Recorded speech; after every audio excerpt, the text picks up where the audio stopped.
Eyes on Longmont, offering a diversity of topics about our community that will inform and entertain you.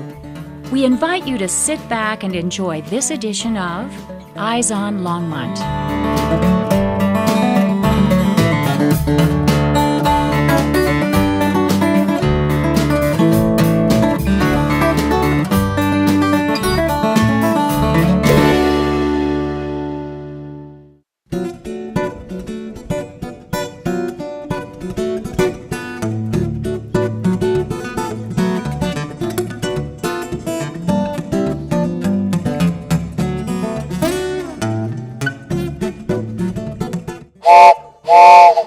Hi, I'm your conductor, Bill Butler.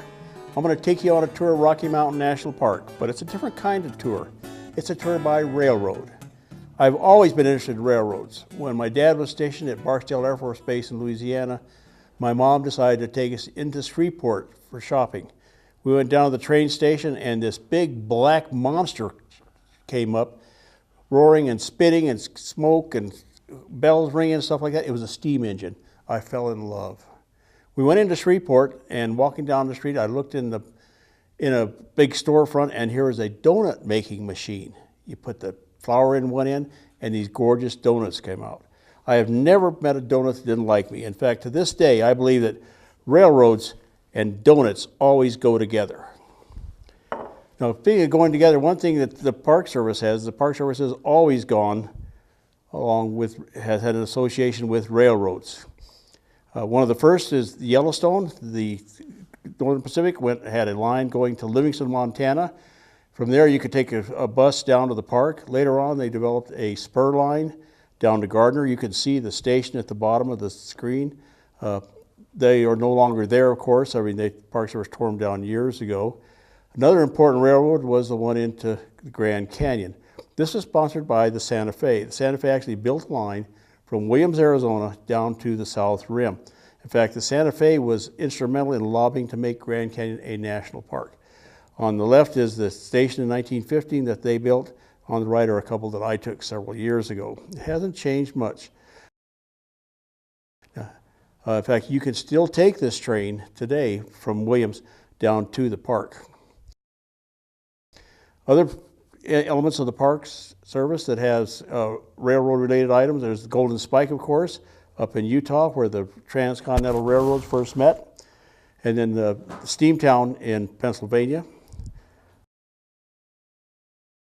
Closer to home, the Black Canyon of the Gunnison is the town of Cimarron. It's a static display. It's pretty good, though. The Park Service has done a great job of restoring these engines.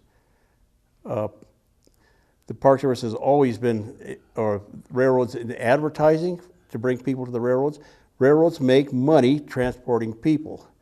This is some of the advertising. This is for Yellowstone. There's Yosemite. More Yosemite, the Tahoe country, Glacier National Park. Some of these posters are museum quality. In fact, there's a high demand for them on the antiquity market. The Santa Fe ones are especially attractive. Closer to home, we have advertising by the Moffett Road. This is for the entrance actually from Granby into the park. Some of the other advertising by the railroads, the Colorado and Southern, the Union Pacific, also had their advertising to bring people to the park. You can get these brochures by simply asking. One of the neater ones is the Union Pacific brochure. If you notice up in the right-hand corner is the station in Fort Collins. You could take the train to Fort Collins, and then from there, Stanley Steamer would show up and take you up into the park. Another way to get to the park was called the Switzerland Trail. This one started out of Boulder. I think you've all probably seen this. The old railroad station has been moved several times. But you got on the train there and you went up to Mount Alto. It was a resort up in the mountains. Ballroom, dancing, baseball fields, picnic areas. On the lower right is what's left of this water fountain that was there. The building, all that's left is the chimneys. The Forest Service has turned this into a picnic area. Unfortunately, it's out in the sun. Not many people picnic there, but Anyway, the train left there, went up to Ward. If you look up in the left-hand corner, you can see the train there. And from Ward, and this is the Ward station up in the mountains, Mr. Stanley would show up from Estes and take you down to the park. One other way to get into the mountains, of course, is right here. It's called the Lyons and St. Vrain route. This railroad started in Utah Junction down in Denver, went up through Louisville and into Longmont, and then there was a spur track that went on over to Lyons. It had at least 4 different names that we know of. You can see it. Everybody in town has seen this building. It's a liquor store, but this is the original narrow gauge railroad station from the 1880s. The Colorado Southern came through, built a standard gauge throughout the area. This is that station, and it's still there today. It's not operational, but this is the Handsome station that they built there. From here, you went over to Lyons, and you went to the Lyons Depot. And up in the left-hand corner is what it looked like in the 1800s. On the lower right is a picture I took just a couple days ago. It survived the flood, barely, but it really looks pretty darn good. Now for the railroads of Rocky Mountain National Park, here's an idea of what the countryside looks like, with Estes Park up on the right, Longs Peak down the bottom, and Grand Lake and the Comanche Valley on the left. This is pretty rugged country. 10,000 feet and above throughout the whole area. I got started with this project when I was writing this book on the historic archaeology of Rocky Mountain National Park.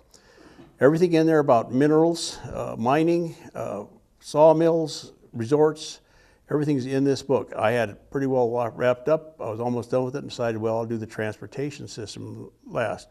I knew where the Indian trails were, and I had those, and the roads. And I had pretty well identified all the historic roads going into the park. In fact, I was almost done with this thing, and I read a thing by June Carruthers, her master's thesis. And in there she says there was an electric railroad planned to go up the Big Thompson to the park. Oh, news to me. So, and she also said there was another railroad that was going to go up a moraine into the park. I didn't know what to think about this, so I asked this gentleman. Farrell Atkins has been coming to the park as a seasonal ranger for 50 years. Think about that. He grew up at the park. He knew many of the major players in the park and knew a lot of the history. I asked Farrell. Now, he teaches mathematics. The Park Service wouldn't hire him because his degrees are in math and not biology. Good guy. Yeah, I asked him about what he knew about these railroads. He says, oh, yeah. He says, there's a certificate in the museum, a stock certificate for the Loveland and Estes Park. So I went over there and dug it out. He says, oh, by the way, while you're at it, go to the land plat book for the park. You'll find another railroad listed there. And indeed, it is the Colorado and Grand River Railway. It was approved by the Act of 1875. We'll talk about that later. That's the Railroad Act. It's a license to steal. Anyway, now I had 2 railroads. I read Abner Sprague's book, and he talks about helping to lay out a line for the Greeley and Salt Lake. I didn't know what to do with that, so I went down to the only local logical source, Colorado Railroad Museum. The Richardson Library there is a treasure trove. If you're interested in the railroads in Colorado, this is the place to go. They have all the documentation and a lot of expertise and advice. And what they told me was that what I was looking at was the Greeley, Salt Lake, and Pacific. This is the actual right-of-way that came through the park. They said I could find this in the General Land Office at the Bureau of Land Management, and this is the route they showed. They said, oh, there, by the way, while you're there, you ought to look up the Rocky Mountain Railway. The who, what? Yep, there's another one. So actually there are 4 railroads that went to the park. The Greeley and Salt Lake, Loveland and Estes Park, Colorado and Grand River, and the Rocky Mountain.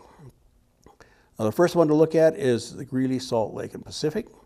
This is the one that Abner Sprague helped lay out in the 1880s, going up moraine, supposedly. It does partially go up moraine. This is the actual right-of-way. The maps are available in the General Land Office down in Denver.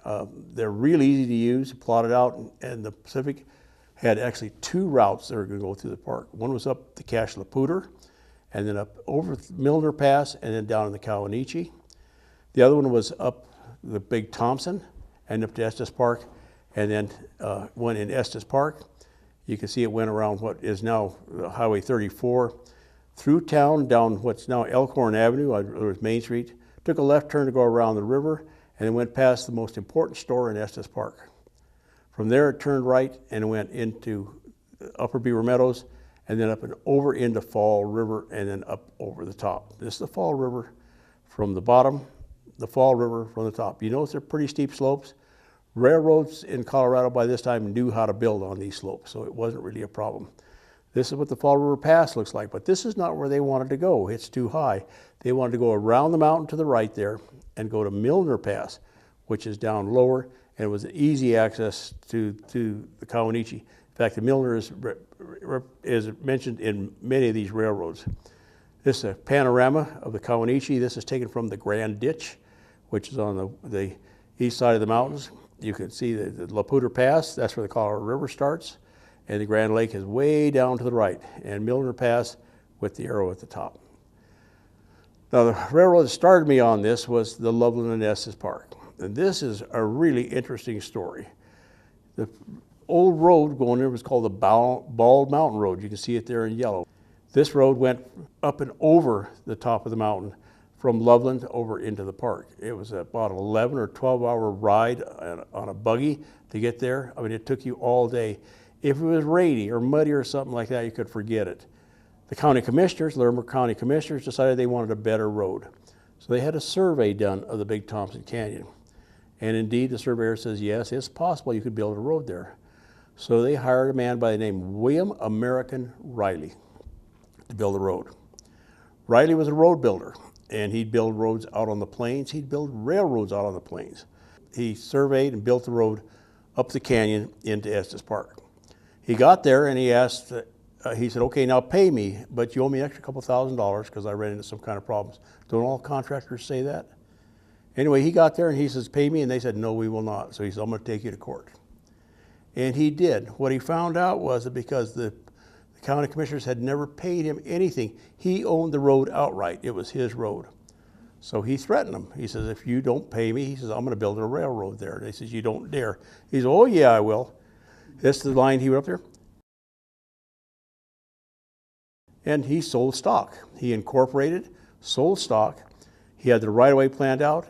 He knew where the railroad was going to go. It was going to go from down near some quarries, down east of Loveland, and he was going to tie the railroad in there, and maybe even make an electric railroad going up into the park.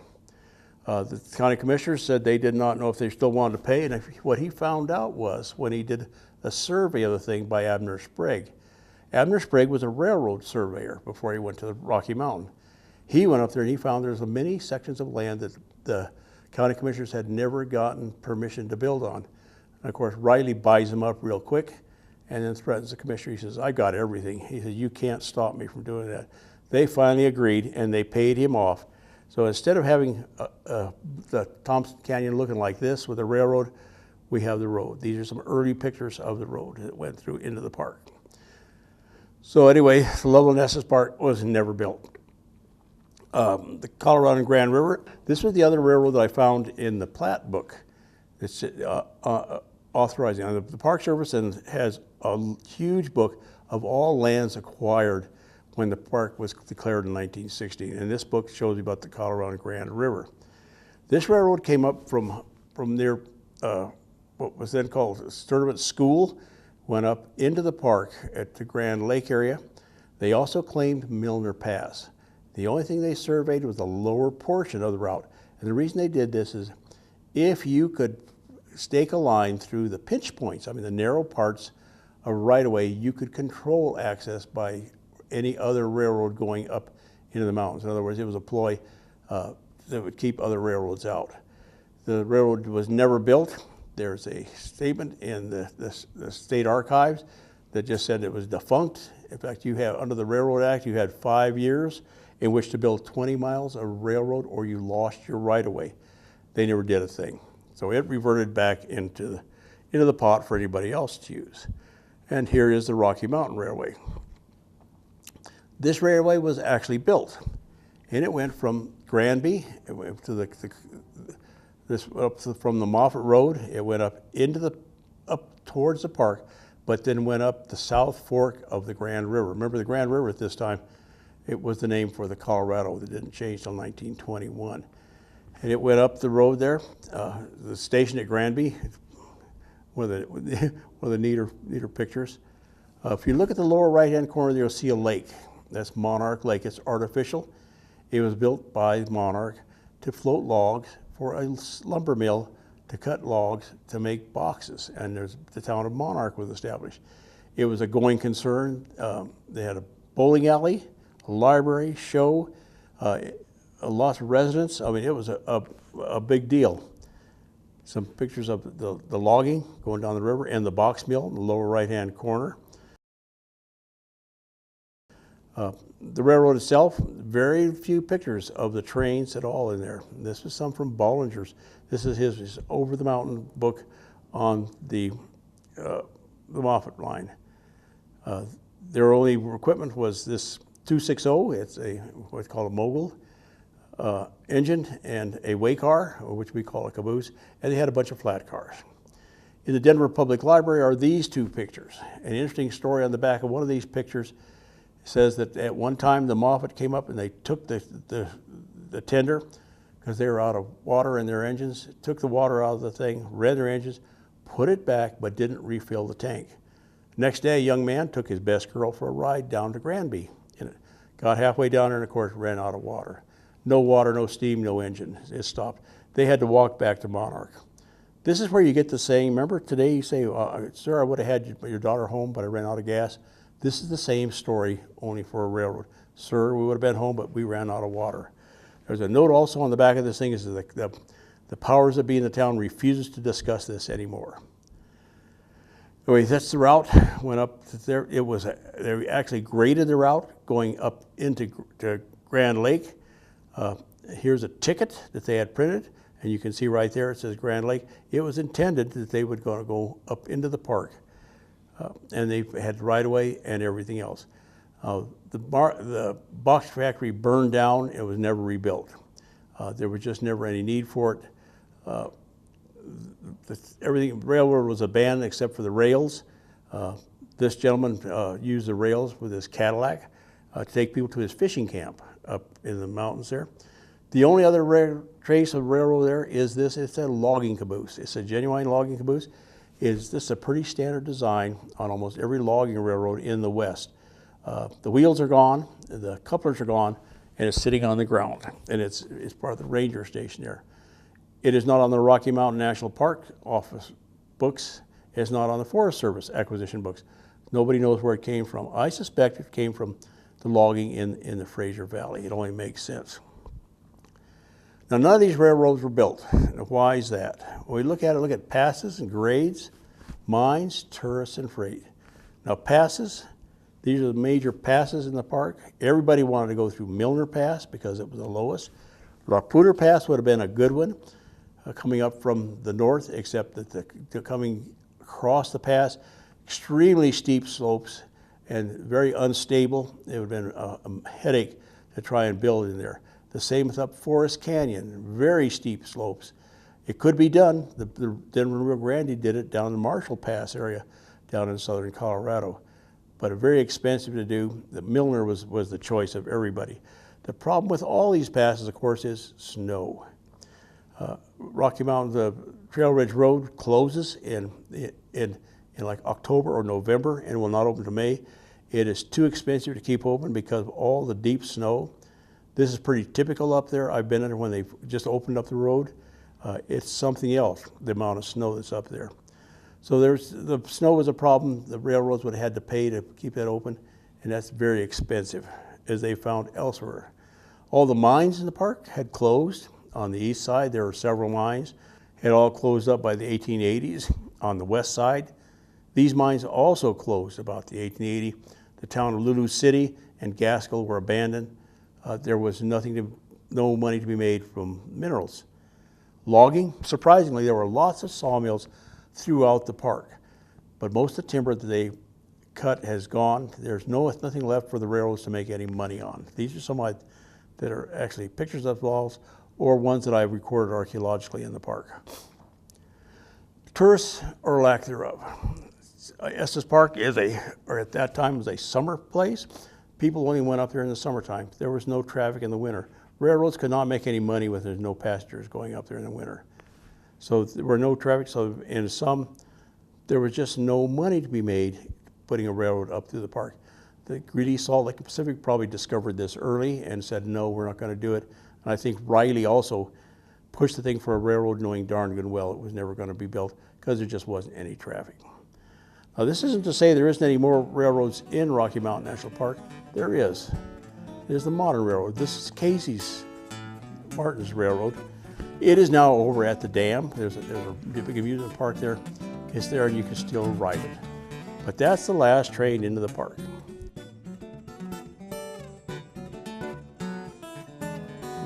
I guess we blow the whistle, don't we?